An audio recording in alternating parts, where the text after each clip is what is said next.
Deep fakes are certainly going to change the world, because what we're going to have is we're going to have a post-truth society, and then the only way they're going to be able to tell you what's true or not is some committee which decides what's true and what's a deep fake, and then they're going to be in charge of the world, and then they're going to lie to you, and then you're really in trouble. So that's going to be very interesting. Once you get to the point where, what did I say earlier about not being able to trust your own eyes? They're going to take that away from us soon. Then what? Then you're really in trouble. In regards to AI, I think it has to be adopted. Inside of my school, Hustlers University, we teach AI with absolutely everything. A lot of the images we generate, even on my Twitter account, is all AI.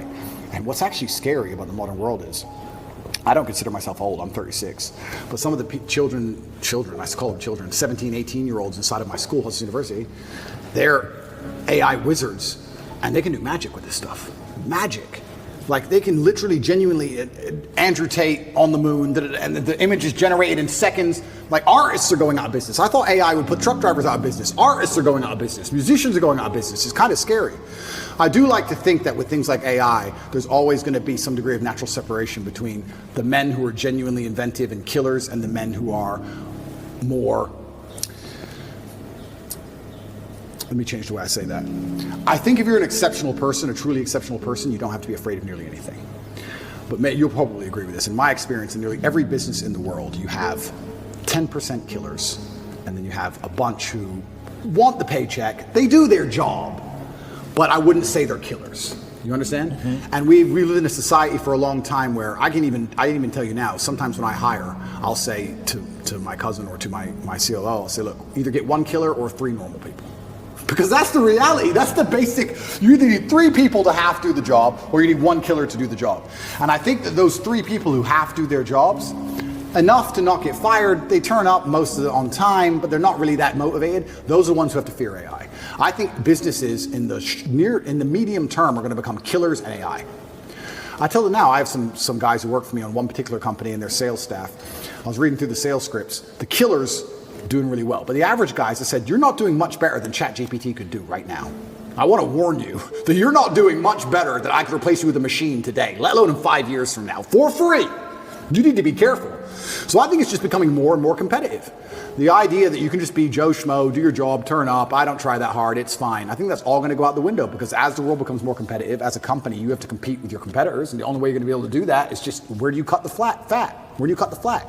When I see AI popping up and getting more and more intelligent in the way it's talking, that doesn't scare me.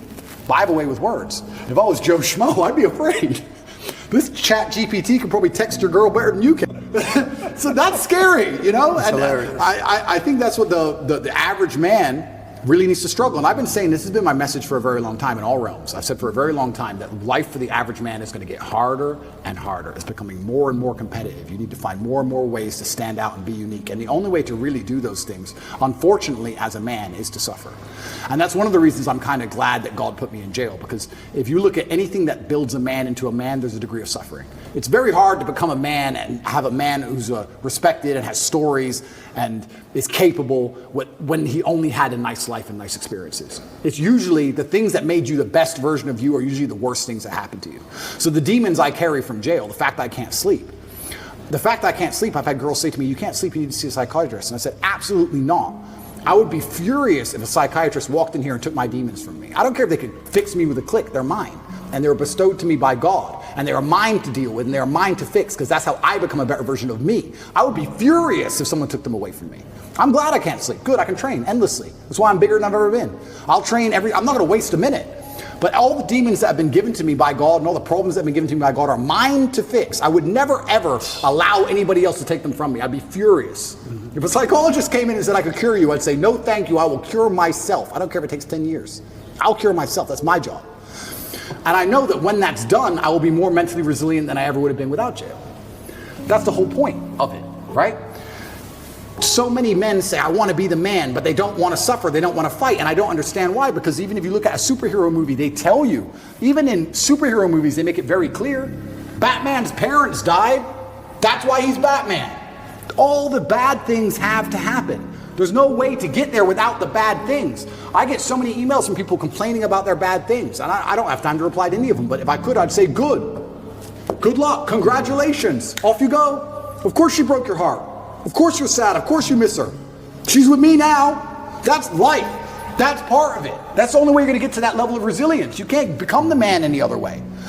So yeah, I thank God for everything bad that's ever happened to me and all the demons. And I trust that he's not going to give me anything I cannot, in the end, decipher and deal with. In the end, I think it's a puzzle, and you decipher it and you work out the best way to deal with it, and you internalize the good parts, and you become a better and stronger and more resilient person for it. So I have to thank God for every single one of them.